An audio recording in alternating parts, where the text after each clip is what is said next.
ایک سوال پوچھا گیا ہے کہ جب جماعت کھڑی ہو جائے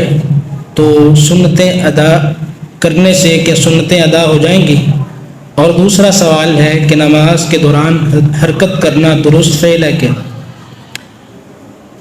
پہلا سوال ہے، نبی علیہ الصلوۃ والسلام کے ارشاد گرامی ہے۔ آپ علیہ الصلوۃ والسلام نے ارشاد فرمایا اذا اقیمت الصلاۃ فلا صلاۃ الا المکتوبہ، جب فرضی نماز کی اقامت ہو جائے تو پھر فرضی نماز کے علاوہ اور کوئی نماز نہیں ہوتی۔ ہمارے ہاں بعض بھائی عمومی طور پہ جب فجر کی جماعت کھڑی ہوتی ہے تو پیچھے سے آ کے وہ اپنی سنتیں شروع کر دیتے ہیں، یا نماز کے لیے فرضی نماز کے لیے اقامت ہو گئی ہے تو ابھی ہم پہلی یا دوسری رکعت پڑھ رہے ہیں، سنتیں ادا کر رہے ہیں، تو اس کو ہم پورا کرنے کی کوشش کرتے ہیں۔ ہاں یہ ہے کہ اگر ہم آخری تشہد میں بیٹھے ہیں، ہم تکبیر اولیٰ کے ساتھ امام سے مل جائیں گے تو اپنے تشہد کو مکمل کر لیں، لیکن اگر ہم قیام کے اندر ہیں، رکوع کے اندر ہیں یا سجدے کے اندر ہیں تو اس نماز کو ختم کر کے ہمیں فرضی نماز کے ساتھ ملنا چاہیے، کیونکہ نبی علیہ الصلوۃ والسلام کا ارشاد گرامی ہے جب فرضی نماز کی اقامت ہو جائے تو پھر فرضی نماز کے علاوہ اور کوئی نماز نہیں ہوتی۔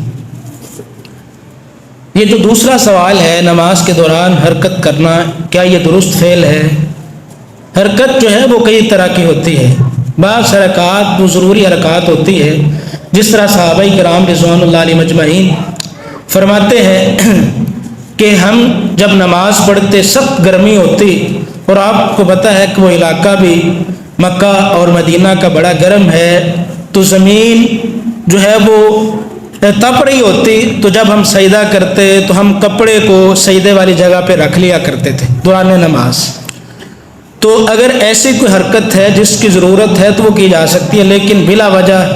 نماز کے دوران اپنے کپڑوں کو درست کیے جانا اور اپنے بالوں کو درست کرنا یہ درست عمل نہیں ہے۔ اللہ تعالیٰ قرآن مجید میں ارشاد فرماتے ہیں قد افلح المومنون، تحقیق مومن فلاح پا گئے، کامیاب ہو گئے۔ کون سے مومن؟ الذین هم فی صلاتہم خاشعون، وہ مومن جو اپنی نمازوں کو خشوع اور خضوع سے ادا کرتے ہیں۔ تو یہ فضول حرکتیں کرنے سے، بلا ضرورت حرکت کرنے سے نماز کے خشوع خضوع میں خلل آتا ہے، تو اس لیے